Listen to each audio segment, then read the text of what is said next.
The rise and fall of the Umayyad Caliphate.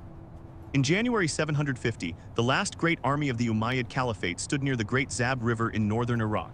Its commander was Marwan II, a hardened soldier who had spent years fighting rebellions, rival claimants, and tribal factions across an empire that still stretched across much of the known world. Facing him were the black banners of the Abbasid Revolution, carried by forces that had marched west from Khurasan. The Umayyads possessed an imperial capital, experienced cavalry, provincial governments, tax systems, and nearly 90 years of dynastic authority.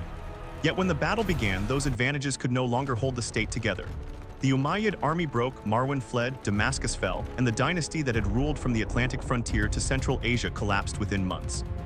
That moment reveals the central contradiction behind the rise and fall of the Umayyad Caliphate. The dynasty transformed the early Muslim conquests into a centralized imperial system. It created a stable capital, professional administration, common currency, monumental architecture, and military networks capable of governing an extraordinary expanse of territory. But the society beneath that empire was changing faster than its political structure. Islam was spreading among populations far beyond Arabia, while authority remained concentrated around an Arab military elite, a Syrian army, and a ruling family whose legitimacy was disputed from the moment it took power. The Umayyad state emerged from civil war rather than peaceful succession. After the assassination of Caliph Uthman in 656, the Muslim community fractured over leadership, justice, regional power, and responsibility for his death. Ali ibn Abi Talib became caliph, but Muawiyah ibn Abi Sufyan, the powerful governor of Syria and a relative of Uthman, refused to recognize his authority without punishment for Uthman's killers. Their struggle produced the First Fitna, a conflict that divided armies, provinces, families, and competing interpretations of legitimate rule. When Ali was assassinated in 661, Muawiyah became the dominant political figure in the Muslim world. Ali's son Hassan withdrew from the struggle, and Muawiyah established his authority over the major provinces. The event was later remembered as a restoration of unity, but it also marked a fundamental transformation. The caliphate was no longer governed from Medina by a leader selected through the unstable political arrangements of the early community. Power moved to Damascus, where Muawiyah established the first Islamic dynasty and built his government around the military strength, administrative experience, and political loyalty of Syria. Muawiyah's achievement was not simply that he won a civil war. He understood that conquest had created a state too large to be governed through personal authority alone. Egypt, Syria, Iraq, Iran, and the expanding frontier zones contained different languages, religions, legal traditions, currencies, landholding systems, and administrative cultures. Muawiyah retained experienced officials, negotiated with tribal leaders, appointed reliable governors, maintained communication routes, developed naval power, and used Syria as the dependable military center of the new regime. His rule gave the caliphate something it desperately needed: continuity. But continuity created a new problem. Muawiyah wanted to prevent another succession crisis, so he arranged for his son Yazid to inherit the caliphate. From the perspective of the dynasty, hereditary succession offered order. From the perspective of its opponents, it transformed leadership of the Muslim community into family property. Several prominent figures refused to accept Yazid's authority, including Husayn ibn Ali, the grandson of the Prophet Muhammad. In 680, Husayn traveled toward Kufa after receiving promises of support. That support failed to materialize, and his small group was surrounded and killed at Karbala by forces serving the Umayyad government. Karbala was not a large battle in military terms, but its political and religious consequences were enormous. The death of the Prophet's grandson gave Umayyad rule a wound that military victory could not erase. For supporters of Ali's family, Husayn became the symbol of sacrifice against injustice.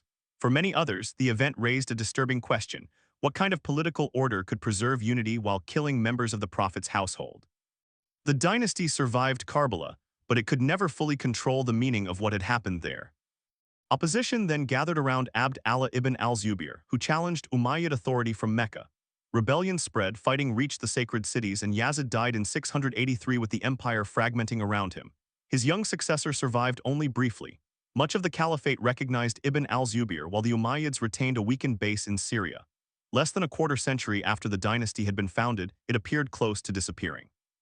The Umayyads survived because their Syrian supporters reorganized around Marwan ibn al-Hakam. After Marwan's short reign, his son Abd al-Malik inherited a state divided among rival caliphs, rebellious provinces, tribal armies, Kharijite movements, and competing governors.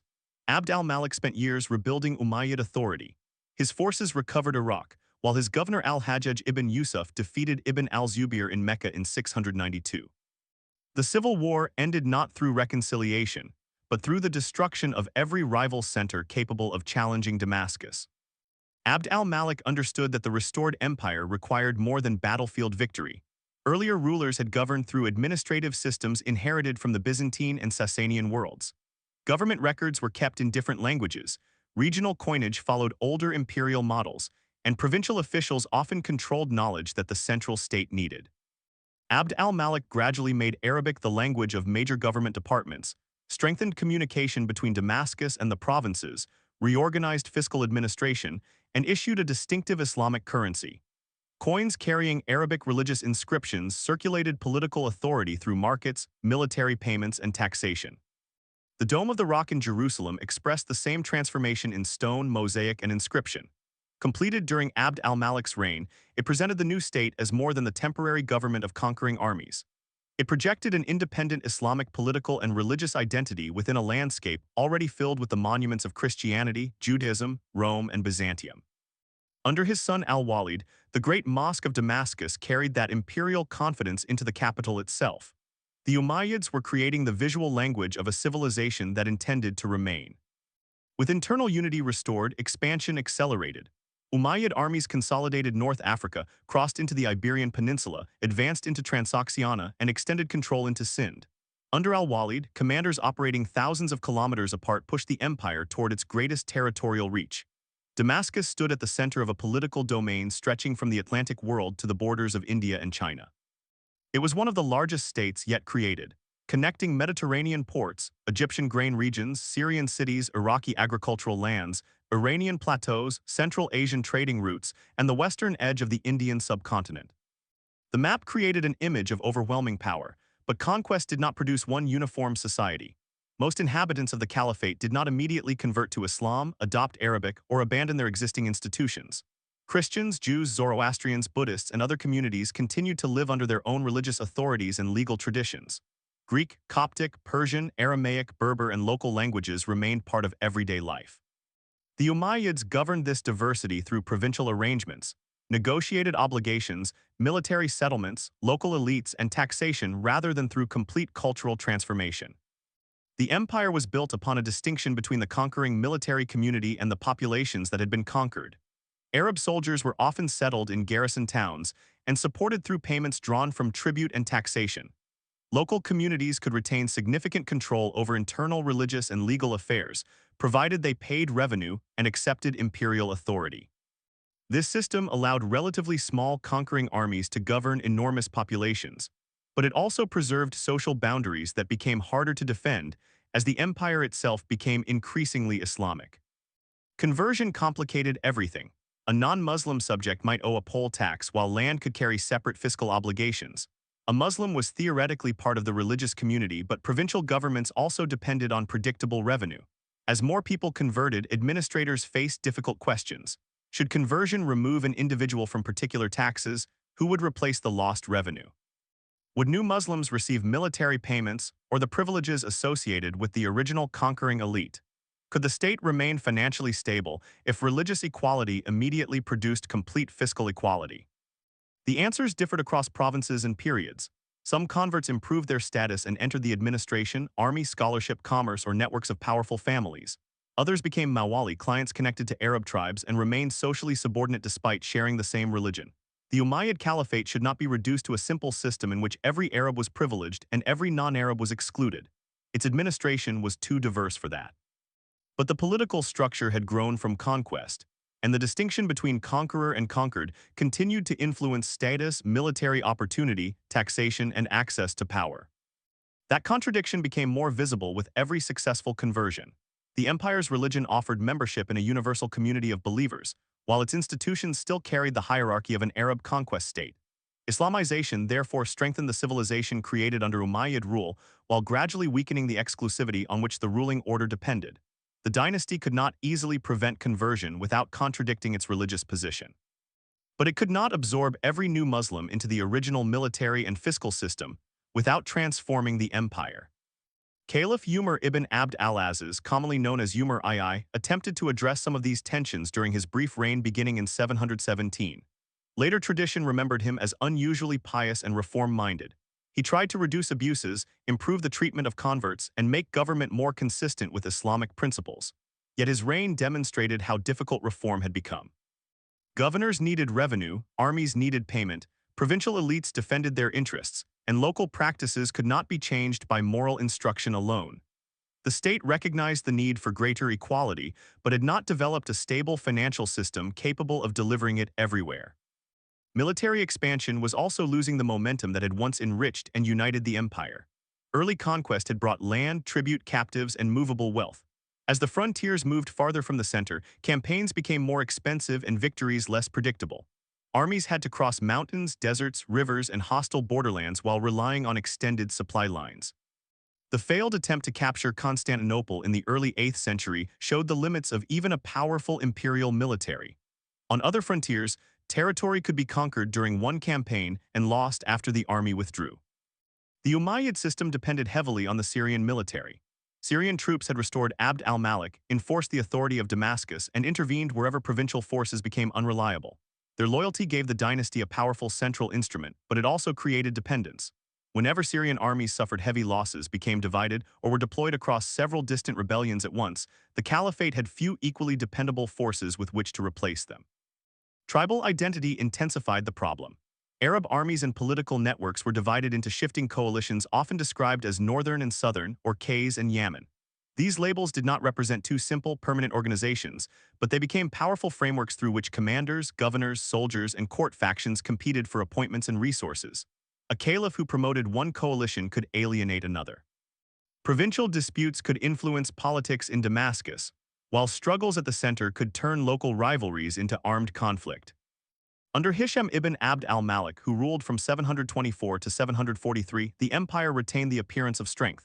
Hisham was experienced, disciplined, and attentive to government, yet his long reign concealed growing pressure. Military campaigns placed heavy demands on the treasury. Frontier defeats weakened confidence. Provincial populations resisted taxation and official abuse. Rival religious movements offered alternative ideas of justice and leadership. The state was still functioning, but it was becoming more expensive to defend and more difficult to reform. The crisis became unmistakable in North Africa. Amazigh or Berber soldiers had played a crucial role in the Western conquests, including the invasion of the Iberian Peninsula. Yet many continued to experience unequal treatment, aggressive taxation, and exploitation by Arab officials. Kharijite teachings, which challenged hereditary and ethnic claims to leadership, provided a language through which opposition could be organized. Beginning in 740, the Great Berber Revolt destroyed much of Damascus's authority across the western Maghreb and inflicted severe losses on armies sent to restore control. The western provinces did not all leave the empire at once, but the revolt demonstrated that conversion to Islam did not guarantee loyalty to an unequal administration. The greater threat developed in Khurasan. The province lay far from Damascus and contained Arab settlers from rival tribal backgrounds, Iranian converts, local landholders, frontier soldiers, merchants, religious activists, and communities with different grievances against Umayyad rule. Its armies had helped extend the caliphate into Central Asia, but its politics were fractured. Governors sent from the west struggled to manage local rivalries, while reforms repeatedly arrived after resentment had already deepened. Khurasan was not united by one ethnic or religious complaint. That diversity was precisely what made it dangerous. Many dissatisfied groups could support the same revolution for different reasons. The death of Hisham in 743 removed the ruler who had held these pressures together. His successor, al-Walid II, was soon overthrown and killed. Caliphs followed one another rapidly as members of the Umayyad family, tribal coalitions, provincial armies, and religious rebels fought for control. This third fitna damaged the Syrian military base on which the dynasty depended. Towns rebelled, alliances shifted, and the authority of Damascus became increasingly symbolic. Marwan II eventually defeated several rivals and claimed the caliphate, but victory left him ruling a devastated state. He relied heavily on troops from the northern frontier and governed from Haran rather than Damascus, weakening his relationship with the traditional Syrian heartland. He was an effective commander, but every campaign required him to fight one rebellion while another developed elsewhere. The dynasty still possessed territory, officials, revenue, and armies. What it was losing was the ability to make those parts act as one political system. For years, the Abbasid family and its agents had built a secret movement opposing Umayyad rule. They called for leadership by an acceptable member of the Prophet's family, using language broad enough to attract people who did not yet agree on exactly who should rule. Some supporters expected justice for the family of Ali. Others wanted a more inclusive political order, relief from oppressive officials, greater influence for Khurasan, or simply an end to Umayyad government. The movement succeeded because it did not require every opponent of the dynasty to imagine the same future. In 747, Abu Muslim raised the Abbasid black banners in Khurasan. He entered a province where Umayyad officials and Arab factions were already fighting one another, then built a disciplined revolutionary coalition from their divisions. Abbasid forces captured Merv, moved west across Iran, and entered Iraq. In 749, Abu al-Abbas was publicly proclaimed caliph in Kufa. The revolution now possessed both an army and a named ruler, transforming provincial rebellion into a direct struggle for control of the caliphate. Marwan II marched east to stop them, leading to the confrontation at the Great Zab in 750. The Abbasids did not win because the Umayyad Caliphate had suddenly become militarily powerless. They won because the army facing them represented a state already weakened by civil war, provincial revolt, damaged Syrian forces, disputed legitimacy, and exhausted alliances. When Marwan's army collapsed, there was no intact political reserve behind it. He fled through Syria into Egypt, where he was killed. Damascus surrendered, and Abbasid forces pursued members of the Umayyad family to prevent the dynasty from reorganizing. The revolution did not destroy everything the Umayyads had created. The Abbasids inherited their territories, tax systems, administrative experience, imperial claims, and much of the political culture developed during the previous century. They shifted the center of power eastward toward Iraq and relied more heavily on Khurasani support, but they did not replace empire with equality.